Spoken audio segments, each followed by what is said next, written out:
Meeting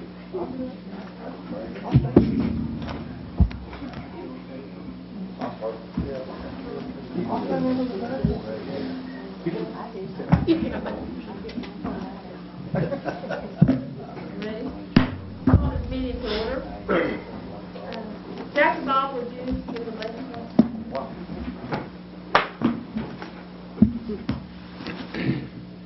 Các này tô của người hệ lệ của người dân thì thế đó để nói là tốt thì các bạn đã đầu tư về lệ của người đó. And Bob, we thank you for this time. Thank you for the privilege of working for our people. I pray God that you guide us to be this. And we'll give you the praise in your name. Amen.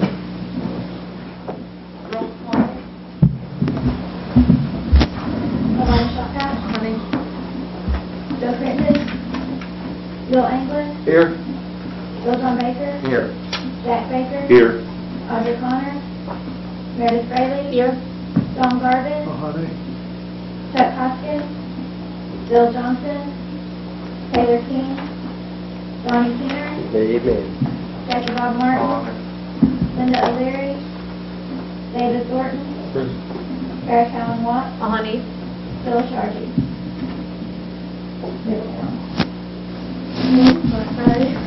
Move down to the discussion of our new housing plan. Marvin, I need to... Thank you. Good afternoon. With your permission, I'd like to take maybe 15 or 20 minutes and go through a couple of handouts here that'll summarize the plan, as well as giving a basic overview of what an Indian housing plan is, because I know we have a new council person, and I know you all have plenty of other business that sometimes that the language we use, sometimes we just assume everybody else understands it, you know, so I'd like to do that. You have, I believe, 3 or 4 handouts. One of them is the resolution, the Indian housing plan itself. That's a big, thick one. You'll also have 2 handouts that are stapled together, and those will be the 2 that I go through. And then you'll have a single page that's really a duplicate of one of the other pages. I think and it's the schedule, typical schedule. If you look at one of those other handouts, the Indian Housing Program, you'll see that same schedule attached to it. So I guess we handed that out so you can doodle on it or pass notes or something. So I'd like to take just a couple of minutes to go through the Indian Housing Program Basic Information handout. That's how it's titled. It's one of the staple handouts. And what this is, I developed this just to give you a basic, some of the words we use, the phrases we use, and that sort of thing. Nahosta, you often heard that term used, the law that authorizes in-housing funding. So it's for low-income people, low-income Indians. The second, you'll hear us use the word HUD just in case the Department of Housing and Urban Development, which administers the Indian Housing Program. A term that I don't think you'll hear used any time in here, and the only time you'll use it or hear it used is with HUD. HUD will refer to this as the Indian Housing Block Grant Program. So we'll refer to it generally as NAHOSTA in here, or the housing program. But the official name for it is the Indian Housing Block Grant Program, the IHBG. Title VI, I went ahead and defined that because we often use that term. Title VI is Title VI of the law of NAHOSTA, which is a guaranteed loan program.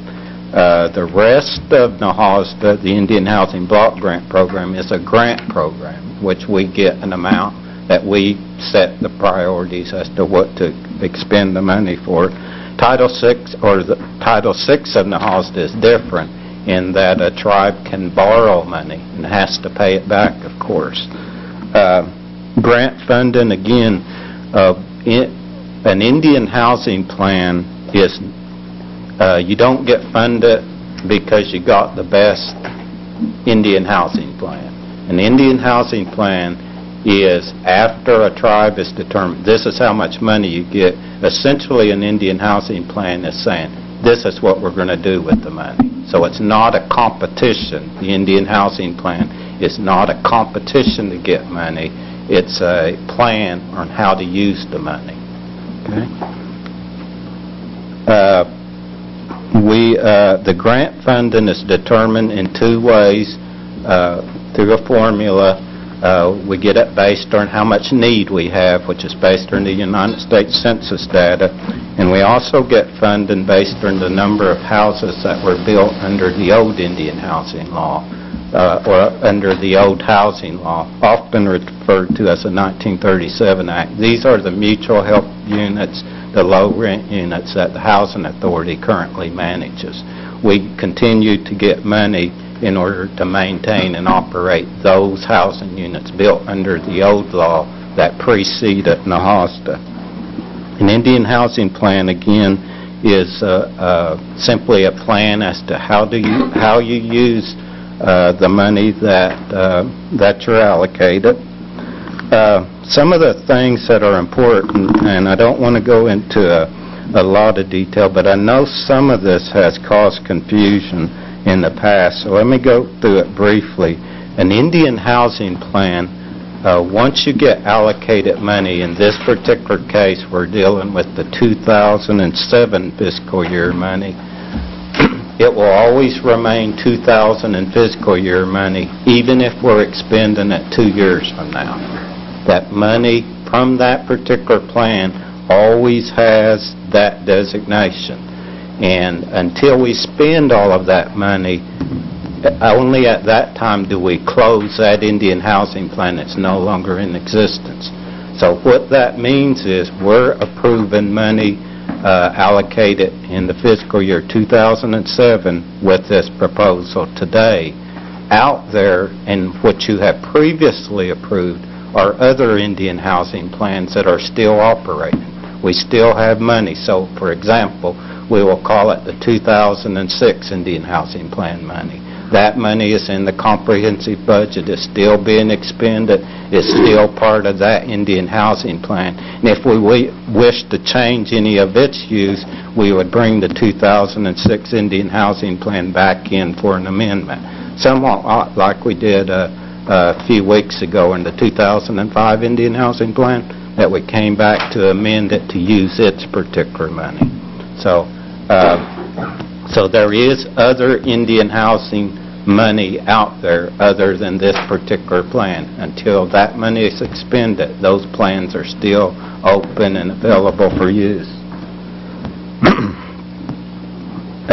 Which is typical. Most tribes have several Indian housing plans open at any one time.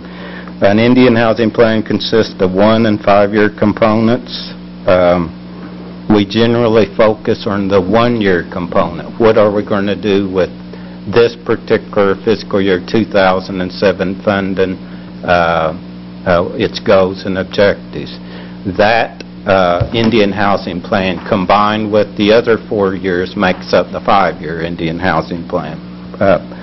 An important thing about this particular year is that the 2007 Indian housing plan, which we will be considering, ends a second 5-year period, and that the 2008 Indian housing plan, which will come up in several months for consideration, will begin a brand new 5-year period.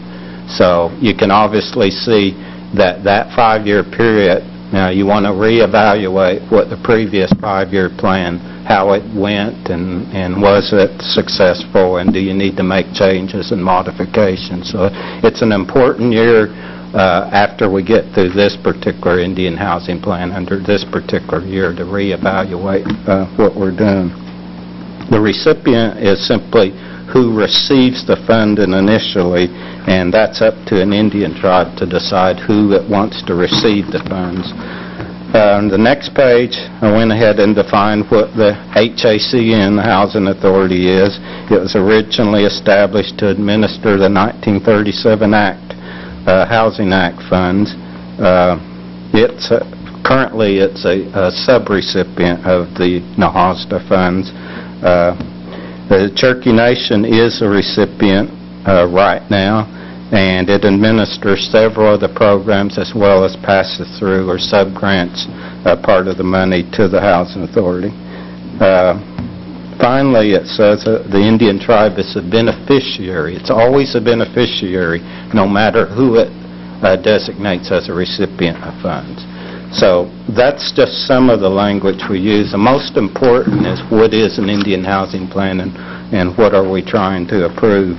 On the third page is I put a typical schedule, and that's it doesn't mean that we're going to end up going through this schedule this time, but that's what we would like to see done, and it's what we've done generally in the past. We're down to the stage of 107 now. We've gone through the first three stages.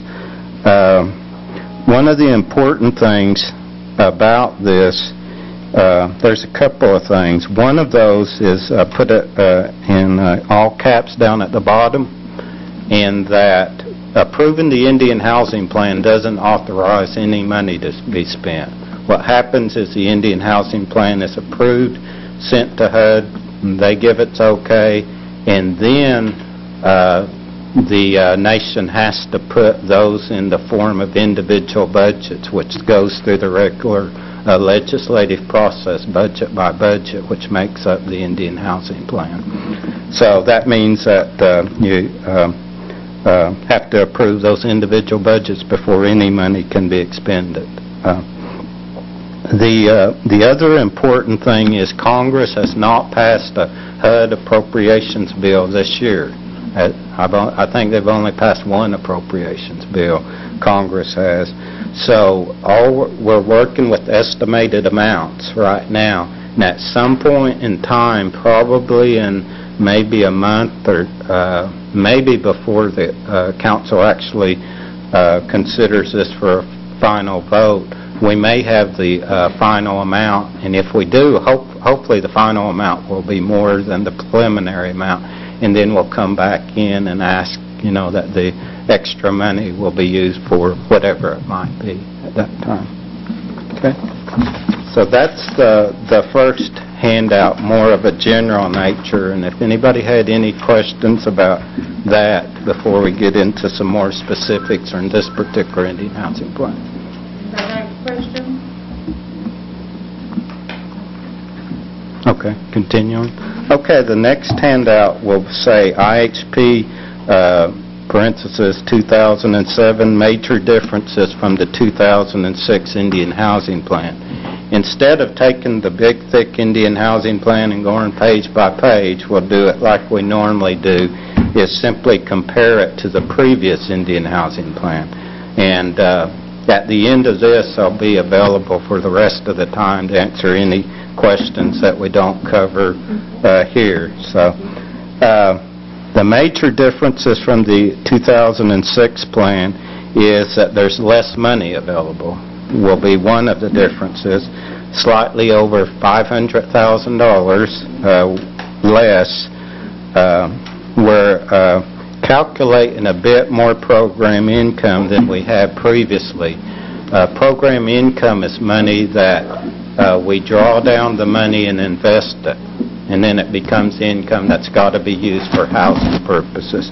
The reason we're increasing our projected amount is simply we've been underestimating in previous Indian housing plans how much we've really been earning. I think we've been estimating in the neighborhood of 300,000. We've actually ended up earning probably closer to 800,000. So we kind of put a number in there, kind of in between there, hoping that that will be a more accurate projection of how much income that we receive.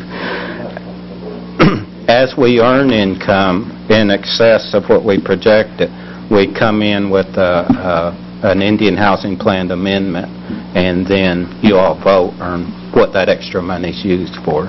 So, the 2007 plan doesn't include the so-called Title VI funds borrowing money like the 06 plan. So when you compare the 06 and number of houses being produced or other things like that, it's not an exact comparison because the 07 plan doesn't include any money for the borrowing of Title VI funds. So, and that accounts for about 200 units. I think in the 06 plan we had 200 units that were proposed to be used out of loan funds, not the grant funds, but the loan funds, the Title VI funds. So you won't see those same 200 home ownership units in the 07 plan because we're not anticipating applying for any Title VI funds. We might, but we weren't at this particular time. Now, for the specific things in the plan as to what the money's going to be used for, I've included 3A through H, and I'll go through those briefly. The self-help housing is back into the plan. It was not included in the 06 plan, was included in the 2004 and 2005 plans. That community self-help is where the groups work together to build houses. We still have money available from previous plans to do that work, but we include it back into the 07 plan. B, we included a line item now to purchase land. Purchase land for housing to be used either through the mortgage assistance program, through self-help programs, through the building packages programs, because we've noticed that that's one of the most difficult things for people to get housing is actually have land. So we've designated some money to actually purchase land in various areas in order to help people get houses. Marvin, would that be a marketable land? I mean, Yes. Yes, that land would have to be, it would have to go through HUD requirements, of course, appraised, and it would have to be buildable land and David, you have a question? Martin, that fall under low-income people? yes, it would have to fall under the same Nahasta income limits. Would they be set up on a payment basis? Is that what you pay? As far as paying it back once the land is purchased, I'm not sure about how it will be administered. It may be that we purchase the land, and whether or not it goes into the name of the family, or if it goes into the name of the housing authority, so do some kind of arrangement like that, or to the Cherokee Nation. I'm not sure how it's going to be administered. It could be that we just purchase the land, and that isn't part of the cost of the house at all. I don't know how it's going to be administered. Can any of these homes be built on Cherokee land? Yes, yeah. Yeah, trust land, restricted land, yes. Like down in South Salisal, there's 1,200 acres down there on the river. Exactly. I don't know what's happening right now, but I know several months ago, and talked about it for 2 or 3 years, as to proposing some codes for the use of Cherokee Nation land for residential purposes. And I don't know where that is right now, but it has been discussed to make some of that land available for housing purposes. Can anyone find out about that?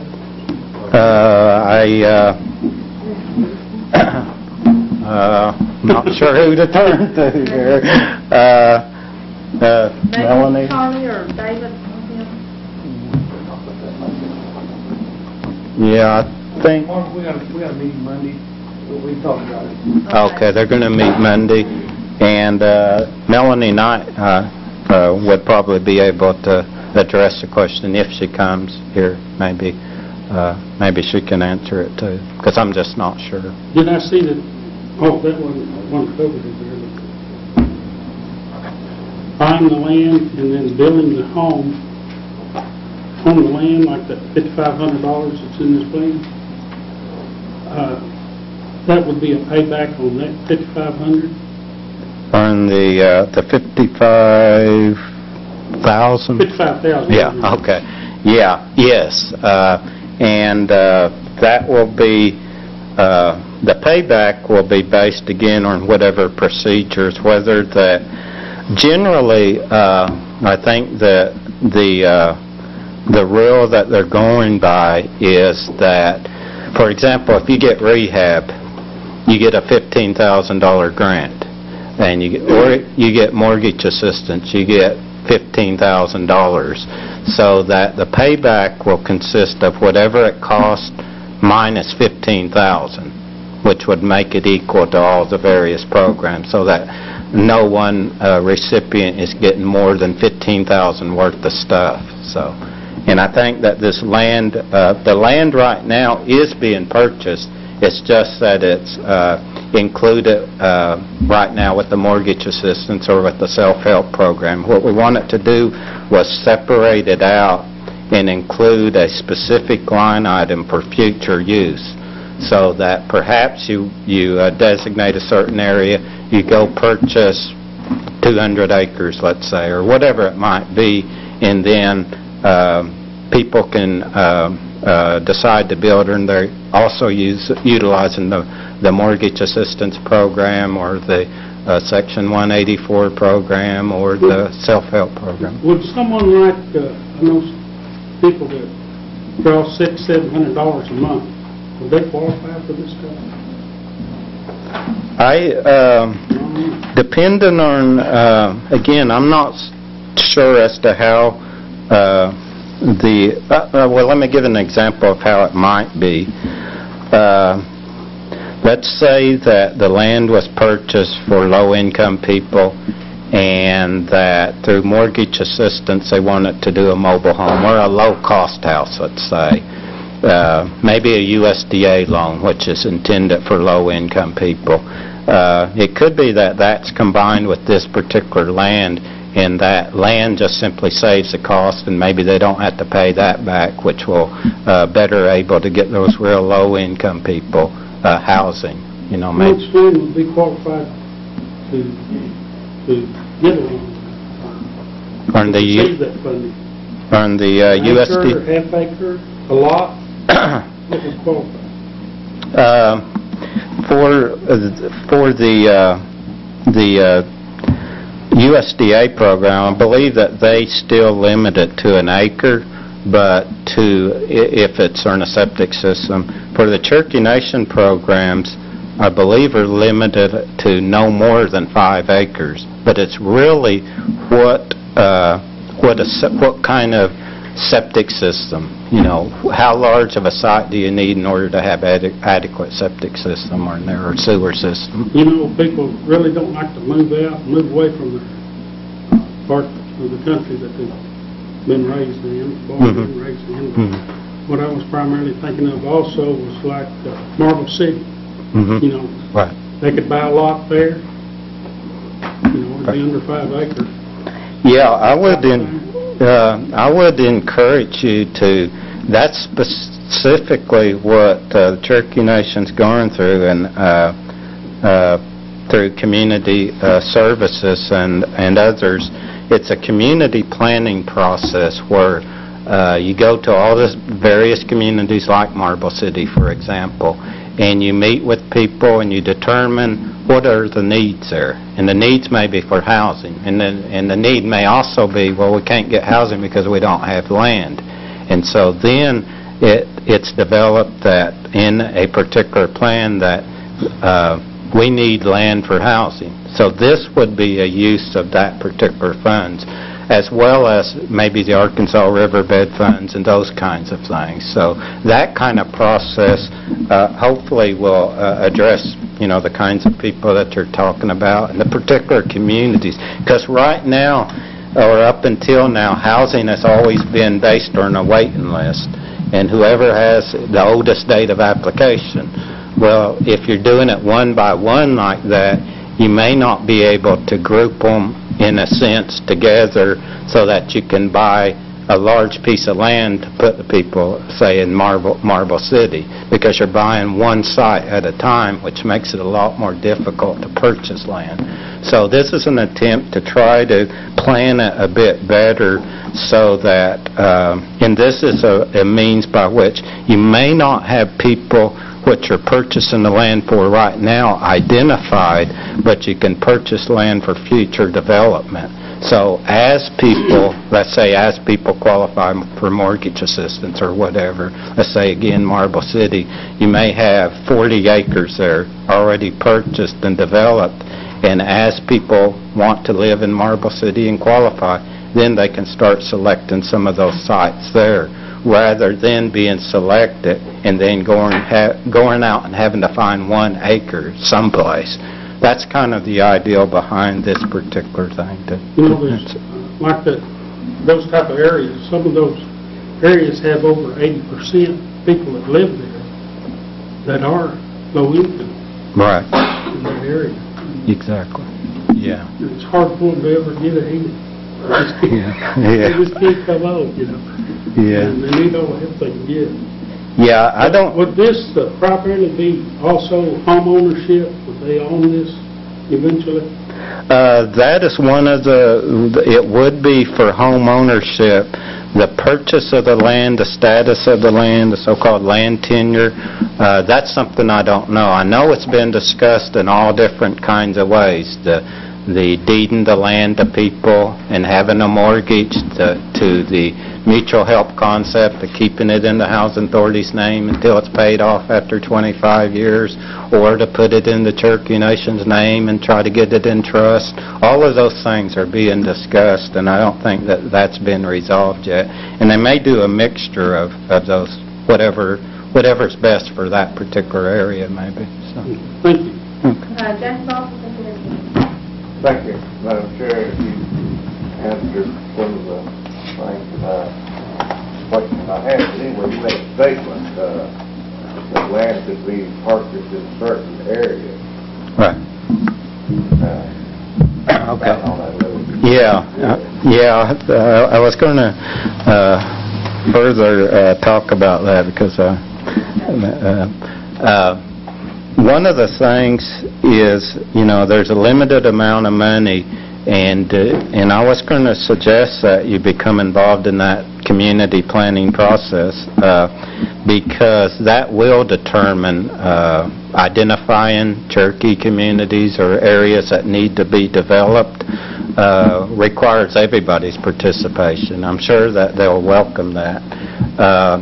And then to identify those areas and really identify the need, and then figure out we need money to meet these needs, rather than saying, okay, we got funded for this, now let's go out and find somebody that needs this kind of thing. So one of the things I know that the administration's looking at is considering proposing the use of tribal funds to supplement some of this in order to purchase land for people.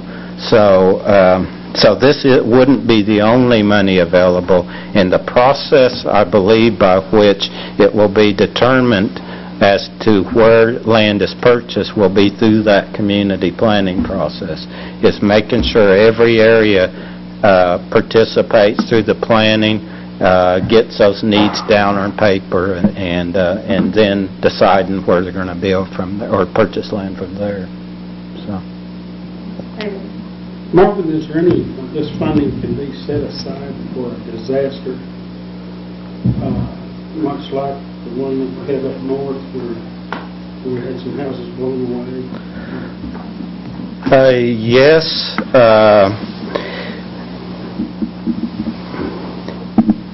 Yeah, the answer is yes. How would you be able to set aside a couple $100,000 for something of that nature? One way you could do it, even under the existing money, for example, like the rehab money, you could actually designate a certain amount of that money to be used only for emergencies until such a time that the new Indian housing plan's approved. Then if it's not used, it can be used for regular rehab purposes, because you would then have the new Indian housing plan, in which again you can simply roll over that emergency set aside there. You could do something like that. I think, and people that actually administer in the programs might agree with this, that there's plenty of money in there that should, right now anyway, that should there become an emergency, that some of that money could, that certainly that there's enough of that money that could be used or reprogrammed to be used for those purposes. Because rehab, whether it's rehab or whether it's mortgage assistance or whatever the case is, can all be designated for emergency use. I mean, you can change its use to say, okay, here's how we're selecting people right now, but in case of an emergency, we will select people in that area in this way. So really, most of the money can in fact right now be used for emergency. But if you want to set aside money specifically for that use and only that use, we can certainly come up with wording to do that. That's not a problem to do that. In our rental assistance, if there is an emergency caused of weather or something of that nature, it's already in our policy that, we those kind of the rules out, we can assist those folks immediately. So, Can you assist them by building them new homes? no, that's just rental assistance. Rental assistance. Yeah. Well, we have some people that lose everything. And they get a home replaced, even a fire, we've had 2 or 3 years this year. Yeah, again, I don't want to speak for the programs, but I know that the Human Services, I don't know if they're here, but there's a line item in the Indian housing plans for emergency and transitional housing. There's $500,000 in this, and they do emergencies. Now, whether or not, I don't recall them having actually built a house, under that, but they do have that ability in that particular program. Also, I believe the rehabilitation program, the so-called replacement houses, has emergency money as part of its goals in there too. Now, whether again that they build houses, I'm not sure. But doesn't some of that emergency money have a time stipulation? After so many days, or so 6 months, or 3 months, or they're not on that emergency? I believe, I'm not exactly sure if you're referring to the Housing Authority's program, previous program, where you had like 48 hours, 72 hours. 72 hours. This, for the replacement of a whole house, I think that was the Housing Authority policy. It wasn't necessary. It's not contained in the Indian housing plan like that. It's up to those particular programs. Let's say in the rehab program, Sharon Lay's program, they can propose to create an emergency fund, and it can have different requirements, let's say due to tornadoes or floods or something like that, that can specify different time frames than the Housing Authority program. Because the Indian Housing Plan doesn't limit that if, in fact, that the programs want it to create that. And if y'all do want to allow that flexibility, I think if you talk to the programs directly and have them, at one of the meetings and suggest that to them, I think that they can do that under the Indian Housing Plan. Okay. Okay. Continuing on to 3C, there's a little bit of increase in the so-called building packages program. there's a reduction in self-sufficiency counseling. Now that the program's up and running, we realized that we had too much money in previous Indian housing plans, so we reduced that amount at the request of the programs. They said they didn't need that much money, so we included in the amount that they needed rather than the amount we had previously. Under E, Title VI debt subsidy. Remember a few weeks ago in discussion of the 2005 Indian Housing Plan, we said we were going to amend it to increase the amount of debt subsidy. By doing that, that allowed us to not have to put it in the 07 plan. So that simply, and that was at least $1.5 million that we'll now propose for a different use. Now, when 2008 Indian Housing Plan comes about, we'll probably have to put part or all of that expenditure for Title VI debt subsidy back in there. Just for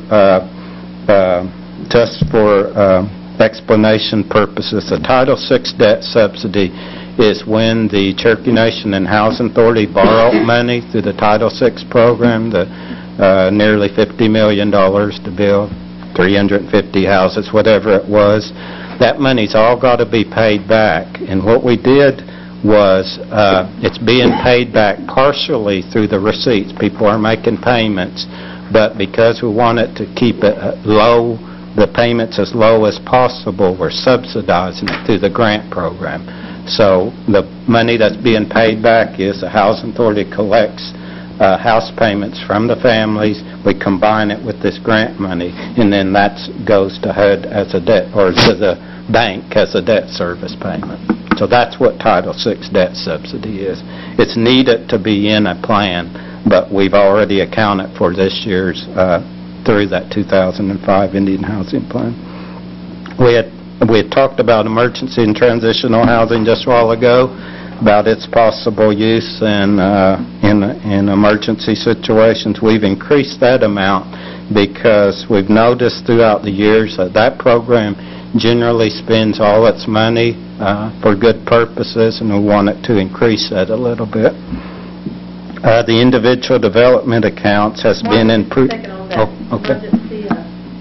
Emergency housing. I don't know if this was I've had people, and Barbara, I talked to her the other night, and she said she thought sometime we passed a bill where for the elderly that's like 80 or 90 years old is on fixed income, even though they're over income, and a lot of times the medication is so big, they don't have much money left to help with like the handicapped accessibility. And she thought that sometimes we passed a bill that exempts those elderly from that. I had one couple that called and said they were turned down because of their income, but and they were needing a handicap accessibility. So I didn't remember, but is there some way we could help those people? Because she said like his medication, one kind of medicine he's taking is like $400, and their pay is like $200 that they have to pay. And if you have too many, very many of those kinds of things, even though you might have a good income, if you're elderly, you can't go out and work to subsidize that. So I don't know if we can come up with something to help those elderly.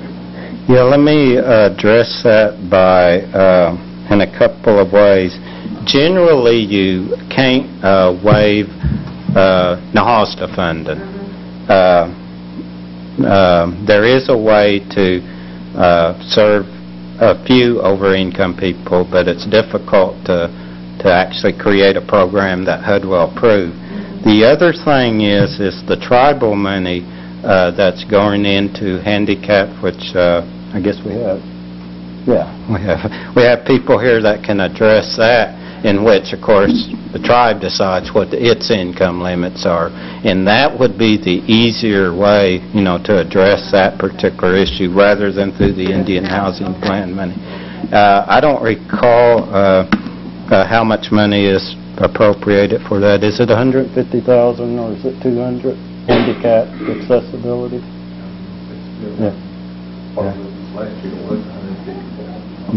Yeah, and that may be whether it was that particular program that said that somebody exceeded the income limits, or whether it was Norma Merriman's program, and she does some too. Her money would be Nahasda money, and so it wouldn't be good to try, maybe, that wouldn't be best to try to get that one changed. It may be with Don's money, that tribal money, would be easier to try to get some changes on that. Because again, that's completely true. That's tribal money completely controlled by the They tribe. don't fit into this anywhere in the HUD. Thing I'd like to address now, housing system is with Sharon's program now, that went over a few months ago. But to sort of answer part of Mr. Ford's question, in our department we have that self-help emergency money, and Dave, there is a clause in there for disasters like tornadoes, the old Calco situation a few months ago, that we limited to 1,000, but in case of emergency and those disasters, we would go over the 1,000. There were several times. Yeah. Self-help emergency, that's tribal money. That's all. Yeah, I'd forgotten about that because of the Oaks situation up there, Twin Oaks situation, that they had changed those policies that did allow for the increased amount of money there. So that's another source. So there's several sources of emergency housing type funding, both through Nahasda or tribal funding. Individual development accounts, that's essentially where people save money and it's matched in order to get a down payment for a house, for example. That's handled through Commerce. It has been in previous Indian housing plans, and we have it in the current Indian housing plan. It's not separated out as an individual item, though, called individual development accounts. So we're going back to the 2004 plan situation where we specifically identify it. There's a slight decrease in administration cost in the 07 plan compared to the 06 plan. Down in number 4, I went through the plan in places other than our specific programs. I think one of the counselors mentioned last time that there were some numbers that seemed different. And when I went through the plan, I realized that, you know, in the plan itself, there are some numbers that are different. And the reason they're different is because these numbers come from the Housing Authority, which changed the number of people that are on the home ownership, needing home ownership drastically due to the mortgage assistance program, I believe. Yeah. And so I didn't know if that was the particular area that we had the comments on, but I did want to point that out in the plan itself. There's large differences in the numbers that were in the 06 plan needing home ownership compared to the numbers that are indicated in 07 plan. Those numbers in the Indian housing plan itself,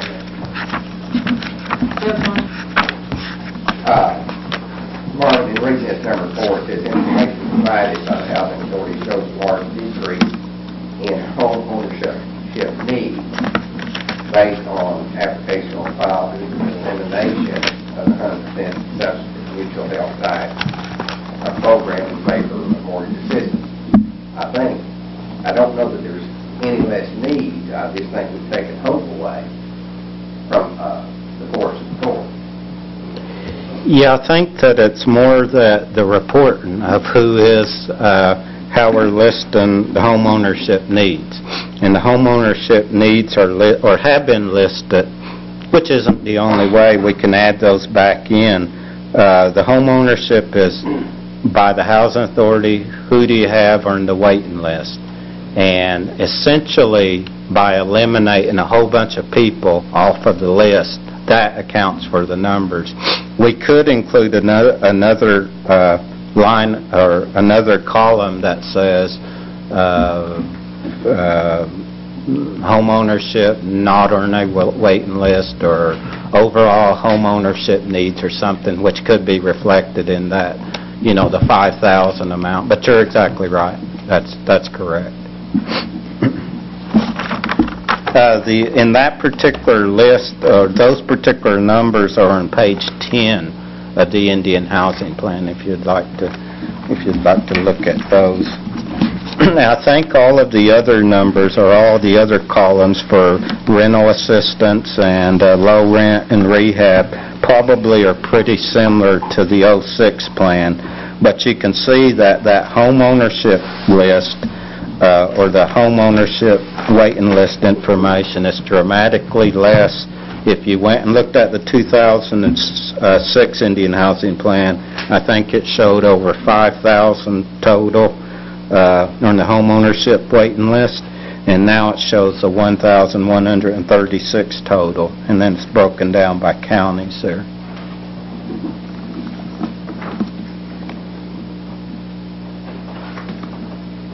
So at some point we may want to start using other information. And if you also look, let me see if we can. You can also look at the information down below. The census information is probably better information as far as real need, rather than just comparing it to the way our programs are operated in the waiting list, because you can see down there one estimate of the housing shortage is 19,710.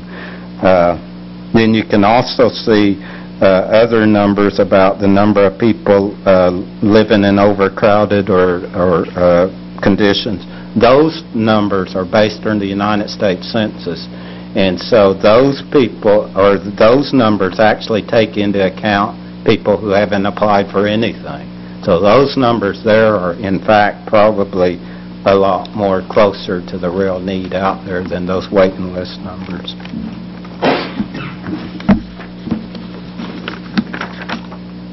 Okay, the last thing that I'd want to go through briefly again, or maybe just have a look at, is page, that handout where it has the two columns, and it calls it comparison of 2000 enacted Indian Housing Plan to the proposed 2000 Indian Housing Plan. And that just gives you numbers, a direct comparison as to the Indian Housing Plan, what was passed last time compared to what is proposed this time. And it puts in numbers kind of some of the changes that we just talked about. So if you had any comment or question or something in there that you didn't understand, be happy to try to answer some of those questions.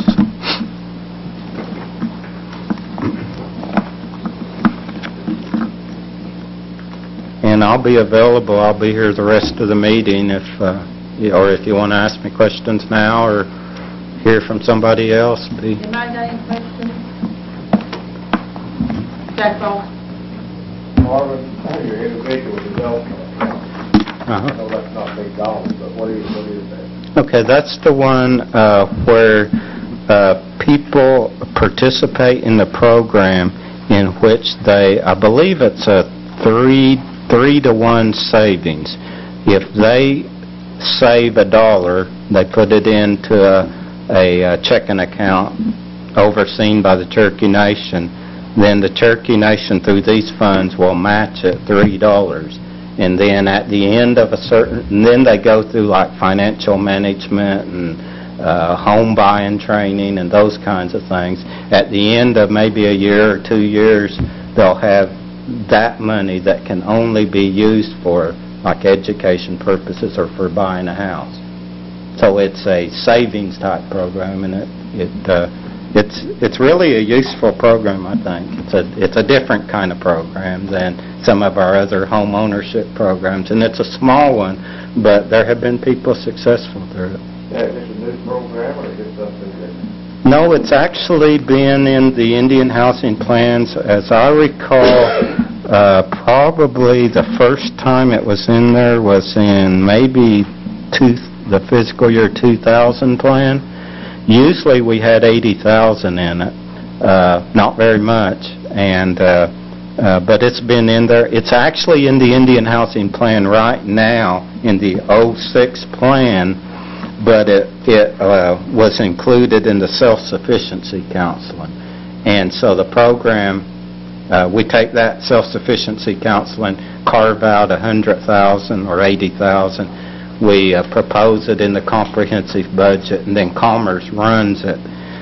Commerce requested that it be separated out again. They like the idea that it's in the Indian Housing Plan, and that it helps promote the program too if it's got its separate identity in the Indian Housing Plan. So we did that. We separated it back out. They've always had money. It's just whether or not it's been included with another line item or not. Commerce Department says all that land there. Commerce and a night. Marvin, I think some of those Sequoia High School students take advantage of that program also. They can use that seed money, and once they graduate, they can use it for college purposes, buy a vehicle or something like that.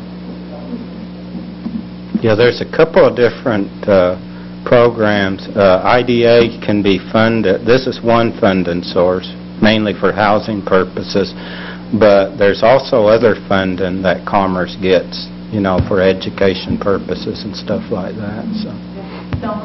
I was just going to ask, this is for housing plus also education too? Yeah, it's for education for people who are residents. This particular money is. If somebody lives in a mutual help house, they already have a house, obviously, they could use it, like their kids, for an education purpose. The Commerce also has money, which they call an IDA or a SEEDS program, from another source where you don't have to be resident of Indian housing, and that you can access that money. But this money can be used for education purposes if they're a resident of Indian housing. Anybody got any more questions? Or Marvin, or anybody?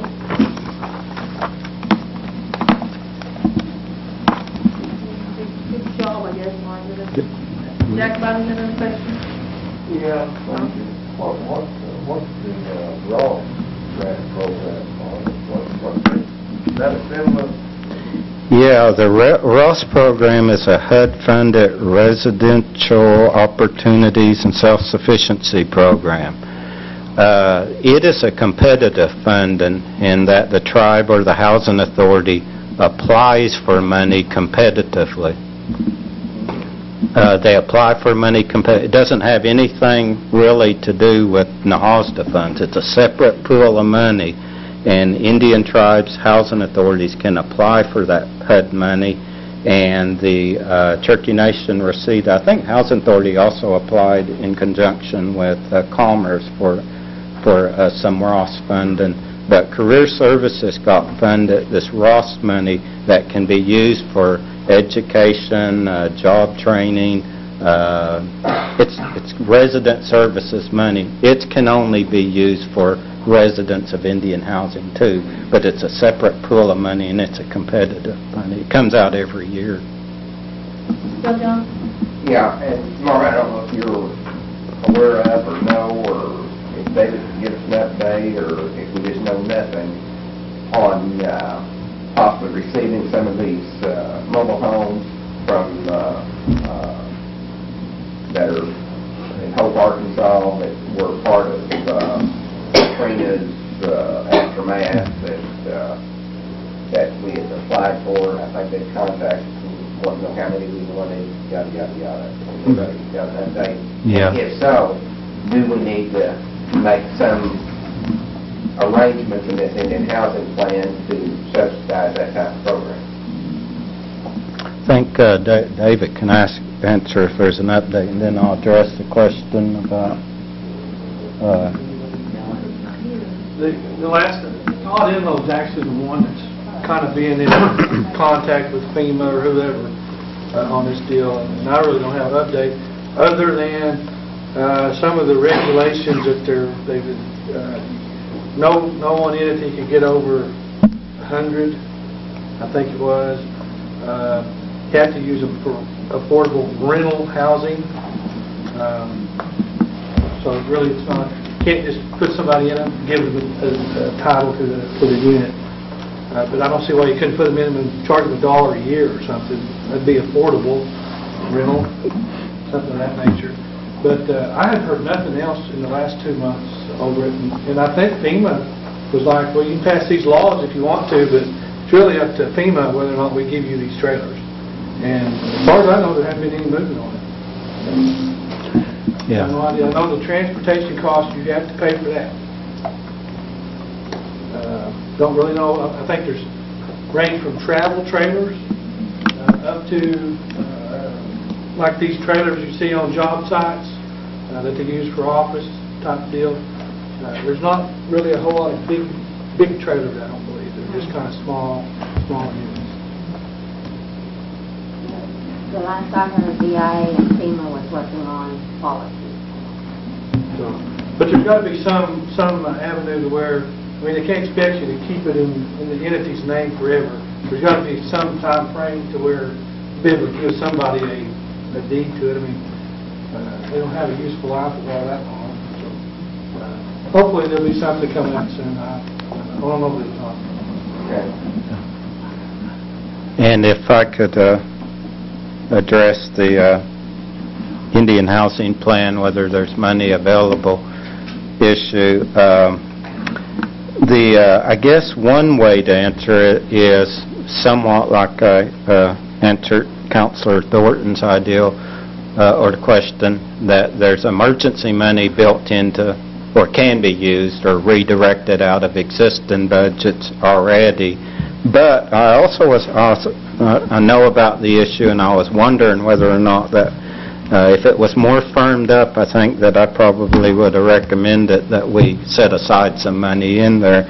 I think that we would have plenty of money to redirect either out of this Indian housing plan or one of the other existing plans because of that program income that we've been earning. I think some of that could be set aside for that purpose. So I think we'll have money available if that happens that we need to do that. Any other questions?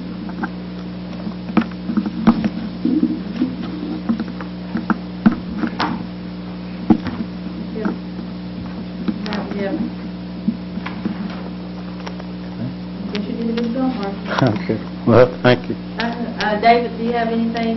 No, I have nothing today. I thought Marvin did an excellent job. Charlie, do you have anything? Sharon? It is a resolution, and we have a forum, and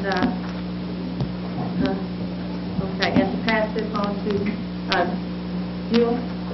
Thank you, Madam Chair. I move that we move this on before council as drafted.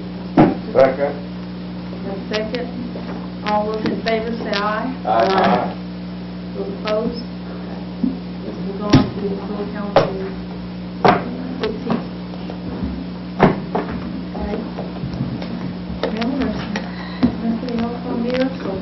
Thank everybody for coming today. The first meeting of this year. So it seems like we started off on the right foot. Everybody agreed on that. So, okay, and I need a motion to Second. all in favor, say Aye. Another house. Good job. Thank you. You too.